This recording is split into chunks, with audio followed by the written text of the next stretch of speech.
how much of a surprise do you think this was to us, particularly our intelligence services?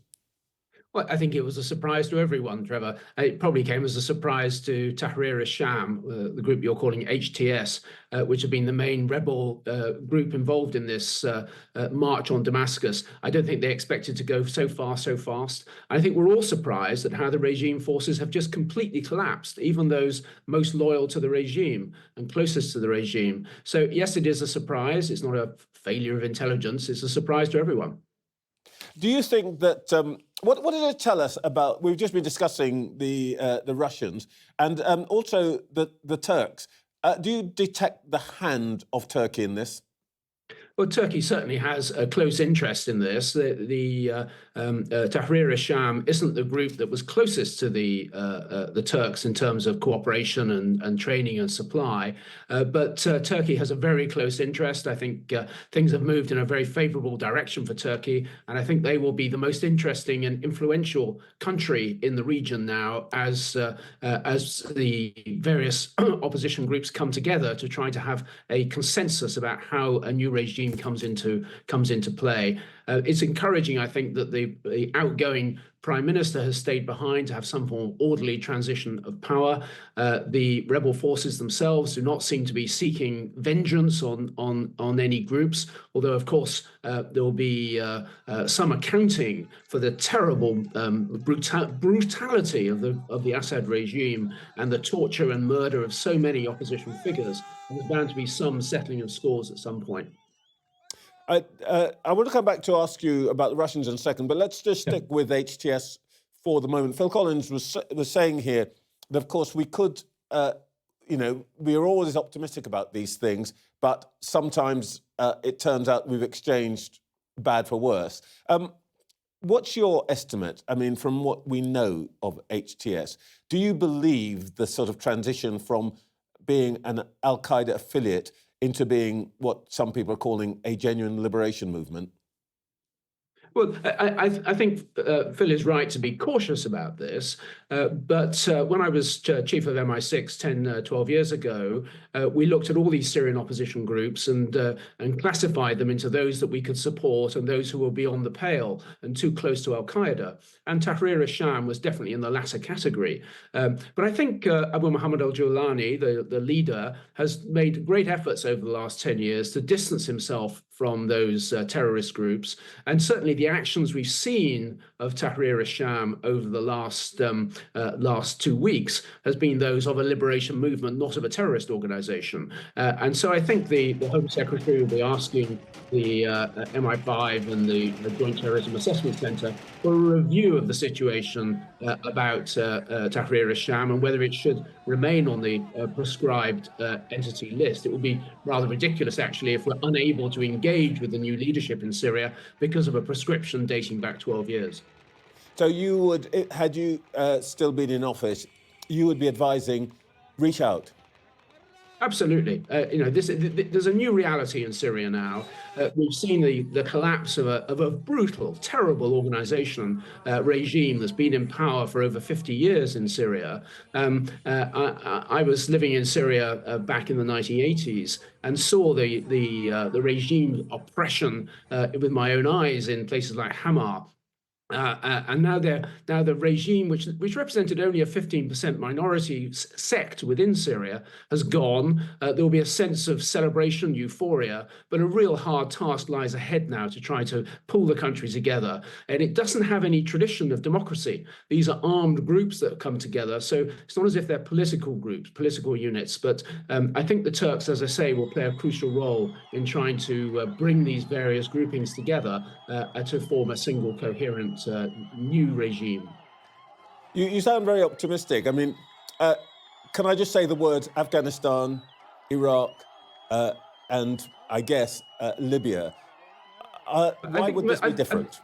I think the most apposite comparison is Libya, and that's a bad comparison, where the regime, the country has been divided between different groups with different foreign powers supporting and promoting the division of the country.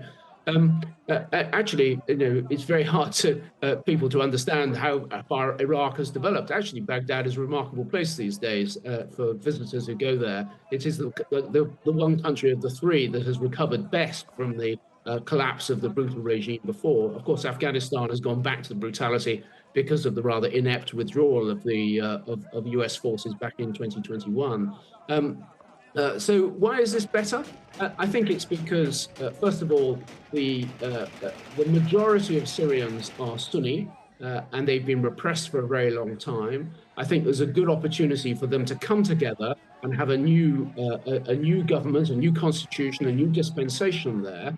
Yes, there will be a very difficult time ahead, and there could well be elements of the old regime, as we saw in Iraq in the 2000s, elements of the old regime that fighters will rearguard insurgency in the Alawite heartlands in the northwest of Syria. I hope that doesn't happen. And the Russians may have a role here. The Russians have you've asked me about the Russians. They have a major naval base, an intelligence collection base at Tartus on the Mediterranean coast of Syria.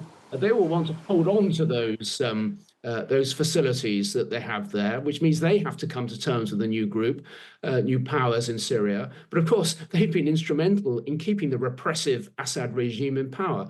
So we're at a situation where the collapse of this brutal regime is really welcome, as Angela Rayner has said. But there is a lot of uncertainty and unpredictability ahead. I don't deny that at all.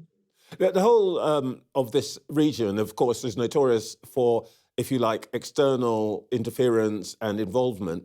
And there are the other two big players here, aren't they? And I wonder what you think they are going to be thinking this morning. One, Iran, and the other, Israel. I think Iran will be watching this with great nervousness, great anxiety. The events of the last week or so in Syria are exactly what the Iranian regime fear could happen in Iran at some point.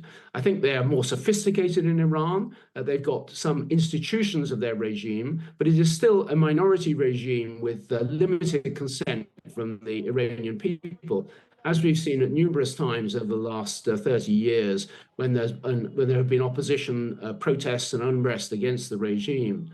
So the Iranians seem to be pulling back. They've been weakened by Israeli airstrikes around their main nuclear facilities, not on the facilities themselves, but taking out the air defense units around them. So I think they're feeling vulnerable, Iran. I think it very unlikely they're going to play an assertive role. And I'm quite encouraged by the fact that the Iranians do seem to be willing to re-engage with Europeans, with Americans, and to see if there is a future arrangement between Iran and the West, which meets our fundamental security requirements about their nuclear weapons program, about their support for militias in the region, and so on. For Israel, sorry, I was going to ask you that.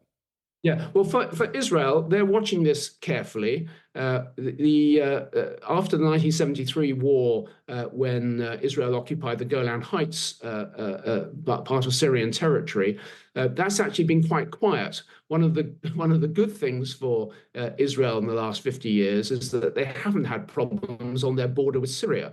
They will be nervous about this. They've had a sort of implicit understanding with the Russians that the Russians would help ensure that the Syrian regime would prevent attacks across the Golan Heights from Syria. And in return, the Israelis have done nothing to undermine the Syrian regime. It's a sort of dirty, unwritten deal between Israel and Russia. But the Israelis now will be watching with great uncertainty about what's happening. And they'll probably be planning what Phil Collins was describing, which is a worst-case scenario of this going badly wrong and Syria breaking up into smaller units with armed groups who could well turn their fire on Israel at some point. I think that's less likely at the moment, but it's certainly not impossible, and the Israelis will be watching this very carefully indeed. I think the Israelis are going to have to come to terms with Turkey on this, because Turkey is going to be the main power broker.